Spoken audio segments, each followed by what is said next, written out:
El descubrimiento del espécimen número 13 de Tyrannosaurus Rex en agosto de 1992, el dinosaurio más famoso y uno de los mayores predadores que haya habitado la Tierra, desató la voz sobre el esqueleto más completo hasta el momento de este dinosaurio, en más de un 90%, algo inédito para los dinosaurios carnívoros y dinosaurios en general.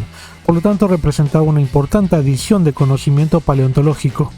Pero no todo fue bueno a lo largo de su descubrimiento a su montaje final en el Museo de Ciencias Naturales de Chicago, a pesar de que el esqueleto se recuperó en Dakota del Sur, y la publicación de artículos completos posteriores en numerosas revistas científicas internacionales sobre distintos aspectos de su esqueleto, además de muchos libros y reconstrucciones con carnes y animaciones tridimensionales, ya que entre medio se dio un escándalo legal entre el dueño del rancho donde fue encontrado el espécimen y sus descubridores, que llevó a su descubridor principal a la cárcel y a la venta del fósil. Un dueño de rancho que resultó beneficiado de la venta en la subasta del mismo y la recuperación del esqueleto para la ciencia gracias a Disney y McDonald's. Pero ¿cómo sucedió este episodio crucial para la paleontología y para todos los involucrados? ¿Cómo es que este documental manipula parte de la información que da sobre el trato que le da a Estados Unidos a los fósiles, a los patrimonios públicos y privados, y miente sobre la profesión de su protagonista al igual que sobre las razones por las que éste terminó preso? Para saberlo, empecemos desde el momento en el que fue descubierto el espectacular espécimen. La historia del fósil empieza en Dakota del Sur. Peter Larson y su hermano y amigos manejan el Instituto Black Hills, en un pueblo de ese estado. De agosto de 1992, estaban en el campo colectando fósiles en las tierras de Maurice Williams y prospectando por restos. En ese momento en el que Susan Hendrickson, una colaboradora del Instituto Black Hills, encontró los primeros restos en superficie de lo que pronto se dieron cuenta que correspondía a un nuevo material de Tyrannosaurus Rex. Primero encontraron parte de los dientes y cráneo a poca altura de una colina y tuvieron que empezar a excavar colina adentro. Cuando se dieron cuenta que ya no les quedaban muchos materiales para proteger los huesos, es que Peter Larson habla con su hermano y le pide que lleve suficiente pegamento, yeso, bolsas de arpillera y papel higiénico para hacer bochones de yeso, para poder luego protegerlo y transportar el material. Cuando llega su hermano al lugar del descubrimiento al otro día, no puede creer qué es lo que encuentra. Rápidamente dice: ¿es un Tyrannosaurus? Sí, le dice Peter. La excavación continúa sin problemas, tienen que utilizar maderas para poder armar una camilla para las distintas partes y separar el esqueleto en varias partes para poder transportarlo al Instituto Black Hills. Antes de terminar de remover todos los restos, hablan con el dueño de las tierras, Maurice Williams, quien les dice qué van a hacer con el esqueleto y hablan sobre si lo iban a montar en el museo. Además, Peter le da un cheque de $5,000 para extraer y quedarse con los restos, lo cual era una buena cantidad de dinero para el esqueleto recién encontrado y del cual no se sabía su valor monetario final. Como veremos más adelante, este valor quedaría diminuto con respecto al que fue vendido en la subasta.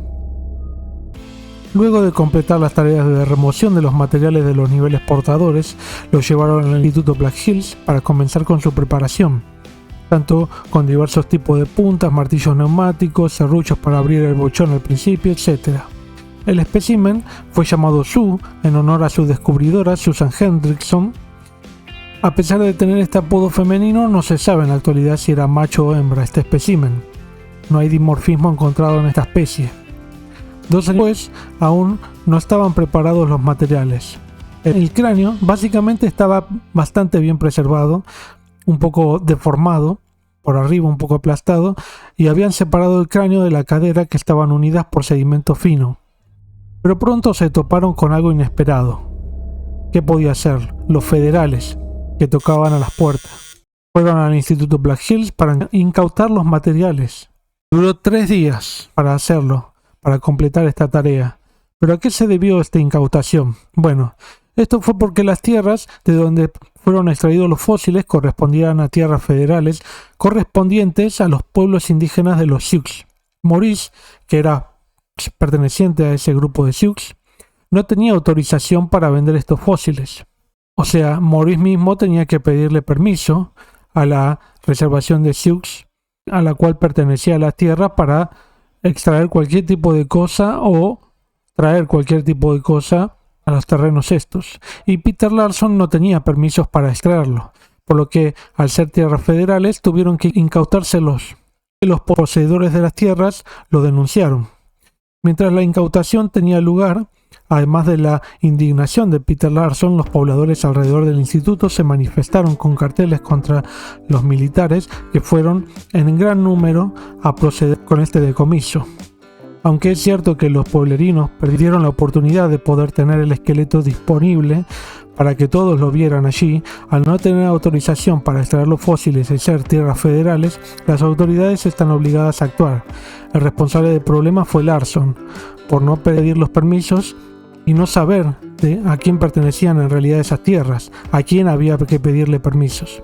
Y el dueño de las tierras, por no comunicarle a Larson que no podía retirar los fósiles sin permiso de los poseedores indígenas, decidió retirar los materiales del Instituto Black Hills, como dije, y llevarla a almacenamiento a Rapid City, hasta que se solucionara la disputa entre los que extrajeron el material del instituto y la justicia federal.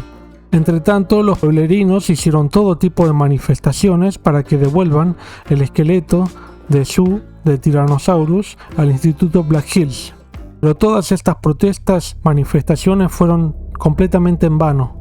Finalmente decidieron devolverle los materiales a la reserva indígena de donde salieron los materiales, los cuales les dejaron los materiales a Maurice Williams, el cual decidió poner los restos bajo subasta en Sotheby's, en Nueva York. Pero te preguntarás, ¿y cómo es que le dieron los materiales de vuelta a Maurice Williams si Peter Larson le pagó $5,000 por el esqueleto, según el propio Larson? Esto es porque Williams dijo que la paga fue por extraer los restos y prepararlos y no para quedarse con ellos, sino que ya tendrían previsto que Williams iba a venderlos, según lo que dijo el propio Williams, lo cual no tiene mucho sentido, pero fue lo que dijo. Ya vemos acá algunas contradicciones, por lo menos este argumento. Luego de esta decisión de la Justicia Federal de Dakota del Sur, llevaron la causa a la Corte Suprema, quien concluyó que la Justicia Federal de Dakota del Sur tenía razón en su resolución de incautar los restos a favor de la reserva indígena. Ahora, en 1997 también se llevó a cabo la venta de los fósiles colectados en Sotheby's y terminó vendiéndose por $8.3 millones, el mayor costo hasta ese momento de un dinosaurio. Gracias a McDonald's y Disney, que pusieron dinero, el Museo de Historia Natural de Chicago pudo comprar estos restos para que esté disponible para la ciencia y para la gente, para toda la sociedad que quiera disfrutar de ver estos restos, que están allí montados aún.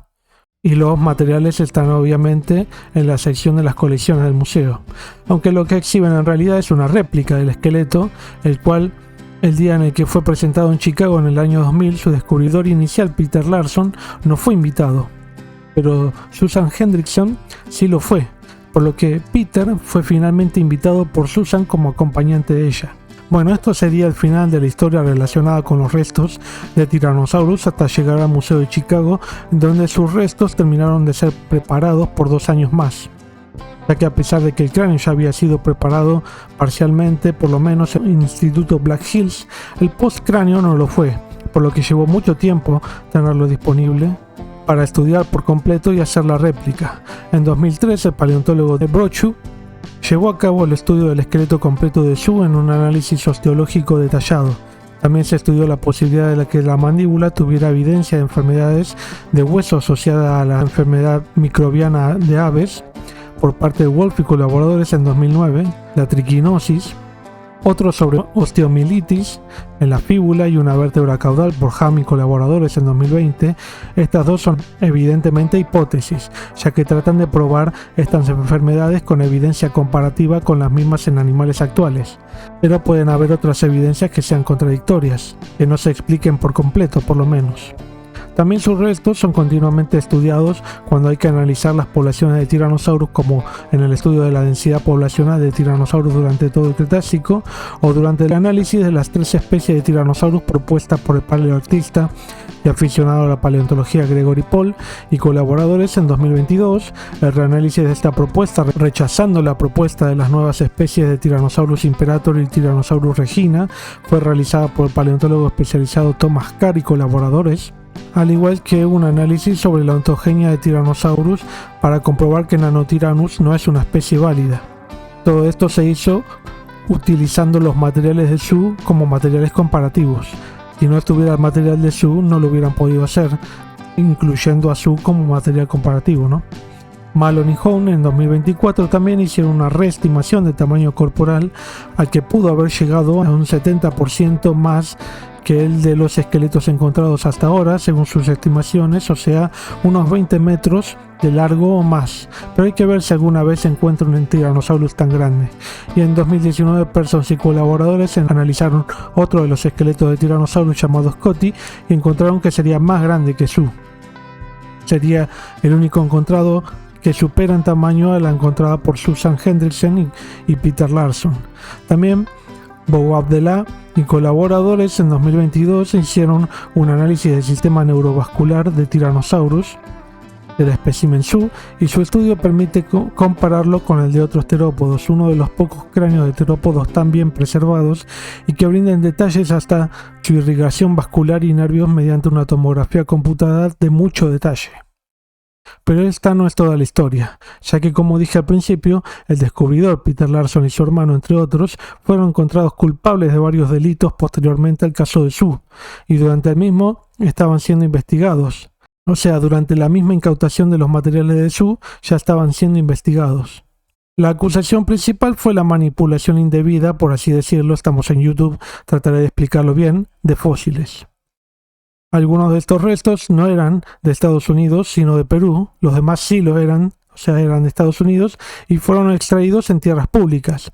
Por lo tanto, se llevaron restos fósiles de ese país a Norteamérica indebidamente, y los propios que extrajeron en tierras públicas de Estados Unidos también indebidamente, además de llevar y traer dinero para las campañas también de forma incorrecta, sin declarar, lo cual se convierte en un delito allá en Estados Unidos y en cualquier otra parte del mundo. O sea, no iba preso por sacar a Su del campo a pesar de haberlo sacado de forma incorrecta, sino que fue preso por estos delitos federales graves, que fueron numerosas acusaciones. Muchas de ellas fueron desechadas, pero otras terminaron permaneciendo y llevaron a la justicia a encontrarlo culpable y lo sentenciaron a 2 años de prisión y una multa de unos $1000. Al igual que a su hermano, fue encontrado también culpable, pero con prisión en suspenso y una multa. Estas diferencias en las sentencias se dan por la responsabilidad en el Instituto Black Hills. Peter era más responsable que su hermano en las acusaciones. Cumplió su condena en 1 año y medio y fue puesto en libertad condicional. Además del propio estreno de la película Dinosaurio 13 en la que se cuenta toda esta historia, la Sociedad Paleontológica de Vertebrados de Estados Unidos publicó un comunicado sobre la historia que revela este documental y comentan que deja muy ambiguamente establecida la reglamentación que rige en Estados Unidos sobre fósiles, ya que para excavar allí también deben tener permisos. También se publicaron numerosos artículos diciendo que este documental tergiversa la historia real sobre los acontecimientos que llevaron a la cárcel a Peter Larson y además los acontecimientos que llevaron al gobierno federal a quitarle el esqueleto de Tyrannosaurus y a dárselo a custodia a la reservación y posteriormente a Maurice Williams. Peter y su equipo debieron haber consultado los derechos de extracción en esas tierras. Que desconozcan totalmente que habían reservaciones indígenas en esa área me resulta difícil de creer, por otra parte, porque ellos vivían ahí, y el hecho de que lo desconozca no implica inocencia, ya que hay cosas en las que no se puede alegar desconocimiento. El delito existe igual. Aunque a veces parezca injusto, es así y hay que informarse para que no suceda. Pero el hecho de que lo hicieron numerosas veces en varios sitios públicos en Estados Unidos y en Perú, entre otros países, además de llevar y traer dinero sin declarar, y el fisco de Estados Unidos es bastante severo con los que cometen este tipo de actividades, pregúntale al Capone, si no, vas preso. Hay leyes que protegen los fósiles de Estados Unidos y hay códigos de ética de trabajo dentro de los paleontólogos. Peter Larson estudió en la universidad en la Escuela de Minas de Dakota del Sur. Terminó sus estudios en un bachelor de paleontología y posteriormente se dedicó únicamente a la búsqueda, recolección y venta de fósiles. Por lo tanto, no se dedicó a la investigación, no se dedicó a la ciencia, aunque tiene artículos científicos publicados. No se dedica a la ciencia, ningún trabajo de posgraduado, por lo tanto no tiene la metodología de posgraduado, no tiene el oficio de paleontólogo, por lo tanto no ejerce como paleontólogo él. O sea, no es paleontólogo en sí.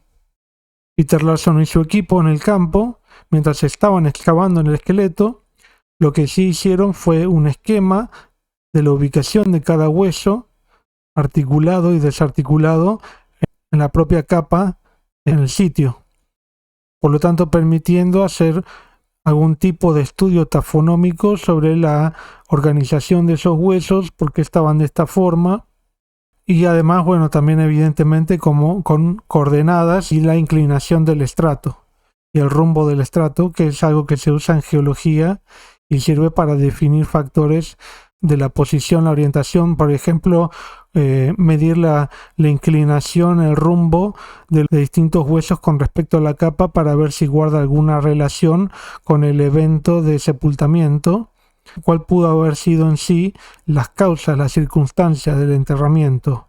Algo que si no se hace en el campo, no se puede hacer posteriormente a la remoción de los restos. Y esta tarea en sí tan minuciosa no la realizaron en el campo. Aunque posteriormente Susan Hendrix se fue otorgada con el título de doctor honoris causa, no es paleontóloga, o sea, no estudió formalmente la carrera. Sino que son eso, colectores profesionales de fósiles que también los venden y trabajan de ello. Por lo tanto, el documental muestra como algo doloroso e injusto por la venta del fósil, algo que hacía Peter y el instituto con frecuencia, por lo cual el acceso a esos materiales también fue quitado a los paleontólogos y a depositarlos en las colecciones que correspondían para poder ser puestos en las colecciones o ser exhibidos si correspondía. Poco después del lanzamiento de este documental Dinosaurio 13, Peter Larson expulsó a su hermano Neil del Instituto Black Hills, por lo tanto lo excluyó del 35% de las acciones de Black Hills por parte de su hermano, quedándose con toda la institución. Por lo tanto el hermano le inició un juicio a Peter Larson. Por lo tanto todo esto que hablan bien de él, a favor de él, es básicamente algo que no se sostiene en la realidad.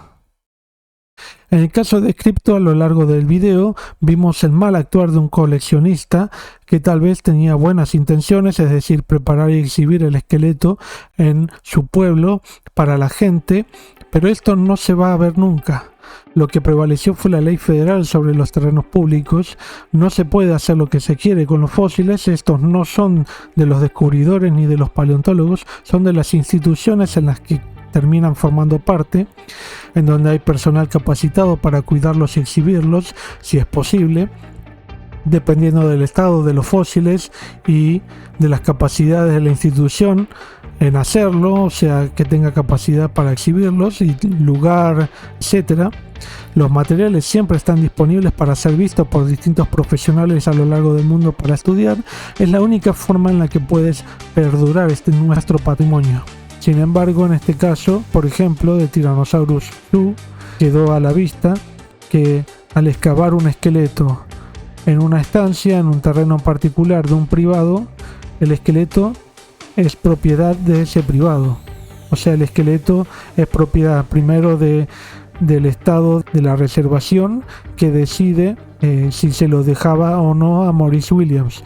Se lo dejaron a Maurice Williams y Maurice Williams lo que decidió fue ponerlo a subasta y lo vendió y se quedó con las ganancias.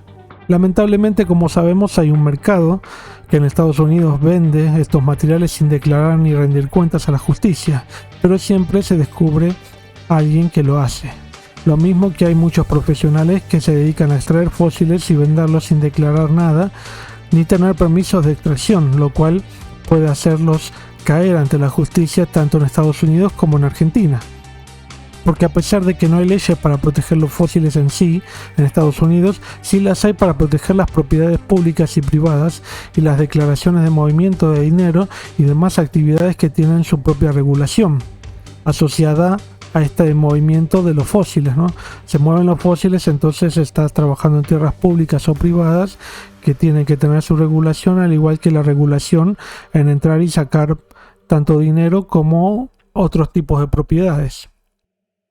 En Argentina, tanto la extracción como la venta de materiales fósiles está prohibido por ley, la ley 25.743 de protección del patrimonio arqueológico y paleontológico, por lo cual no pueden haber coleccionistas privados de fósiles, ya que son de dominio público, los cuales sabemos que siguen existiendo igual, no tienen ningún conocimiento ni experiencia en esta actividad, por lo que dañan los materiales que deberían estar disponibles para la ciencia y para que la gente los aprecie en instituciones diversas.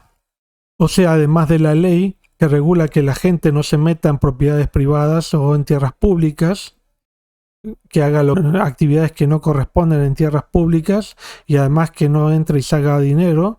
Además hay una ley en Argentina sobre la extracción y comercialización de los fósiles que los prohíbe. Esto es lo que no existe en Estados Unidos. Sin embargo, sí está todo lo demás, como dije.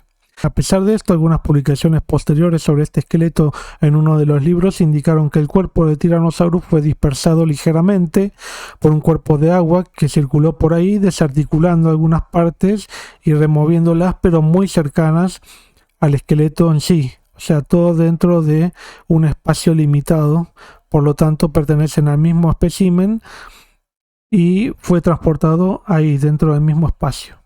Pero de nuevo no está publicado en una revista científica que muestre todo el procedimiento correcto. Esta ley podría beneficiar que en Estados Unidos, por ejemplo, no haya venta de fósiles en subastas, como la ocurrida en 2020 en la casa de subastas Christie's, por 31.8 millones de dólares, lo cual hizo que ni paleontólogos ni la sociedad pueda apreciar los restos de este dinosaurio casi completo, ya que están manos privadas que supuestamente tienen planeado exhibirlo en un museo, pero no hay información sobre esto hasta el momento y representa un serio antecedente de venta de fósiles por precios astronómicos que puede llevar a más gente a intentar extraer materiales para ser vendidos de esta forma y así perder el patrimonio científico y de la sociedad. Incluso otro caso sucedió este año, en 2024, en el que se subastó el esqueleto de un Stegosaurus por unos 44,6 millones de dólares. Esto puede ser que se transforma en una lamentable tendencia para los buscafortunas, como una locura del oro que sucedió en el siglo XIX en Estados Unidos. Espero que este aspecto de la regulación y venta de fósiles haya quedado claro. En pocas palabras, en Estados Unidos hay que pedir permisos para la extracción de fósiles, tanto en tierras públicas como privadas, porque si el dueño de las tierras no quiere, no se puede, y porque hay que ver a quienes corresponden a esas tierras. Además de que si es un instituto siempre va a pedir permisos, ya que buscan el profesionalismo y la claridad a la hora de manejar estos restos fósiles. Estos tienen que tener un número de colección para poder ser estudiados. El museo te da un número de colección, pero para darte este número de colección por parte del museo, los materiales no tienen que tener ningún problema cuando fueron depositados. O sea, cuando fueron extraídos no tuvo que haber ningún problema legal.